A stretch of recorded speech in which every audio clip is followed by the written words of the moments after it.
AI semakin menguasai separuh dunia. Dampaknya yang tidak dapat menguasainya akan tersingkirkan dari dunia kerja. Bagaimana caranya bersaing di dalam dunia kerja yang saingannya bukan lagi sesama manusia, melainkan AI itu sendiri?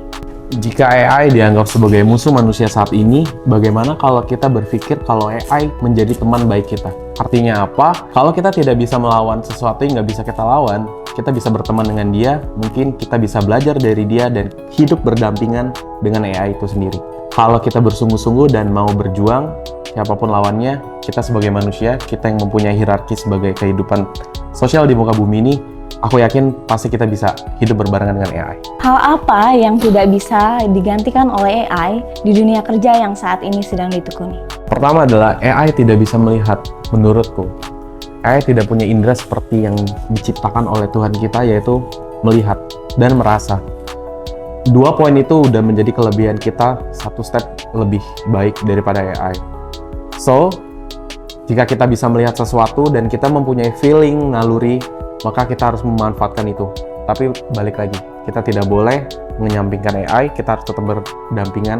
Karena kombinasi antara kecerdasan buatan intelijen manusia dan juga kecerdasan buatan AI itu akan menjadi sesuatu yang sangat besar ketika kita dapat memanfaatkannya lebih baik. Pernah cerita nggak ke orang tua punya profesi sebagai content creator dan bagaimana reaksi mereka?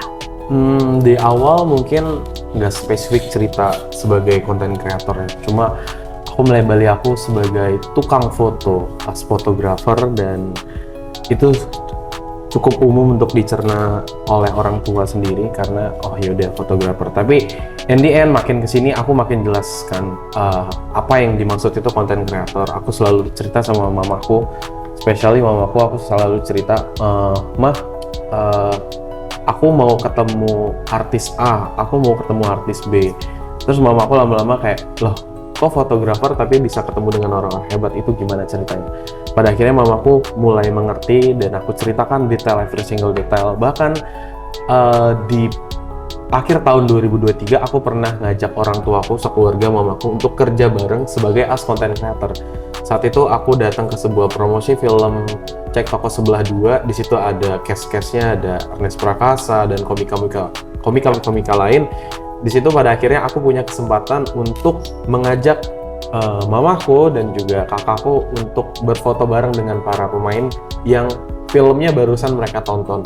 Itu menjadi sebuah privilege sendiri ketika orang tua ikut dalam kerjaan anaknya dan beliau mengerti, oh seperti ini kerjaan anak saya, oh seperti ini yang dihadapi tantangannya, aku cerita hambatannya, emosionalnya, nervousnya. Bahkan ada momen ketika mamaku di dalam dunia nyata, bukan dalam chatan, karena beliau aku ajak, mama bilang kayak, Dek semangat ya kerjanya, jangan malu, jangan takut, udah lu kan berani anaknya. Itu benar-benar jadi kayak matahari di dalam ruangan yang benar-benar kayak wah, bisa dapetin semangat itu dari orang tua langsung karena beliau menyaksikan aku melakukan wawancara, aku melakukan fotografi, dan aku membuat narasi ketika diminta testimoni. Dan ya, menurutku nggak apa-apa untuk melibatkan orang tua ataupun keluarga dalam melakukan segala sesuatunya.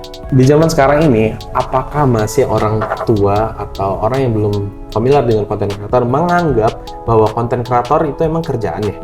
Emang content creator itu pekerjaan tetap ya? Kalian mungkin bisa jawab ini. Yes, content creator adalah sebuah pekerjaan profesional yang dilakukan dengan hati dan juga kreativitas.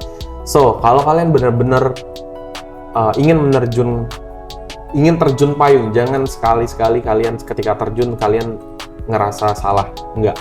Kalian harus fokus dan kalian harus tahu niche kalian mau apa, kalian mau bikin apa, dan kalian harus riset. Benar-benar jadiin ini adalah sebuah kerjaan profesional yang akan menghasilkan output. Sehingga kalau misalnya nanti kalian sudah serius dengan apa yang kalian tekunin, revenue, endorsement, dan juga paid promote, ataupun segala bentuk value atau istilah anak sekarang cuan, itu akan datang dengan sendirinya secara berbarengan garis lurus.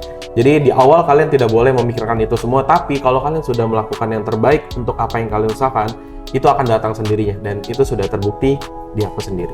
Kalau keluarga lihat video ini, apa yang ingin disampaikan soal perjalanan karir yang sudah dijalani sampai saat ini?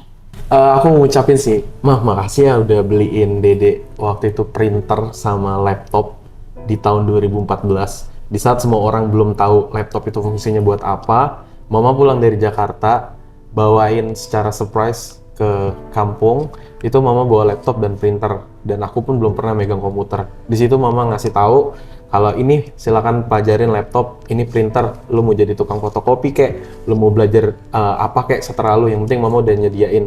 Mungkin di titik itu aku tahu dunia digital seperti apa di 2014 ketika orang masih sibuk dengan menggunakan Facebook, kamera 360, B612 dan lain-lain. Aku sudah dikasih Mama untuk berselancar di internet, dikasih fasilitas yang sederhana tapi Mama sangat visioner.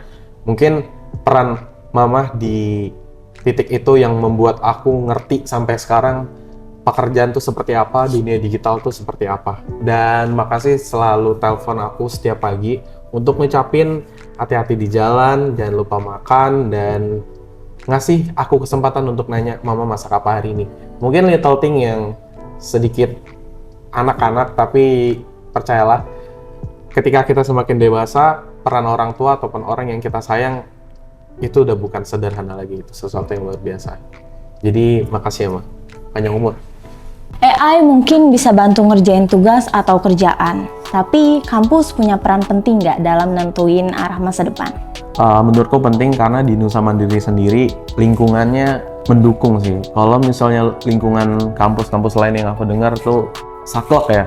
Soalnya misalnya kamu jurusan sistem informasi, ya udah kamu akan bergelut di dunia programmer aja. Tapi di Nusa Mandiri nggak kayak gitu. Mereka memberikan kesempatan ke mahasiswa-mahasiswanya maupun alumninya untuk tetap memiliki wawasan tentang dunia yang sedang terjadi apa, tentang bisnis digital, tentang AI, bahkan untuk dosennya pun mereka masih mau dan touch in ke beberapa mahasiswanya yang aku tahu ataupun alumninya. Mereka nggak mengkotak-kotakan suatu industri, mengkotak-kotakan suatu pekerjaan, tapi mereka memberikan kesempatan, bahkan sekedar ngobrol itu jarang banget terjadi antara dosen dan mahasiswa. Itu ngobrol secara santai, secara seperti berteman aja, karena ketika sudah masuk ke dunia kreatif itu emang tidak boleh ada batasan antara senior, junior, tidak. Karena creativity akan terbentuk dari pendekatan emosional, sosial yang bagus dan baik. Dan menurutku Nusa Mandiri tempat yang pas banget untuk kalian berkecimpung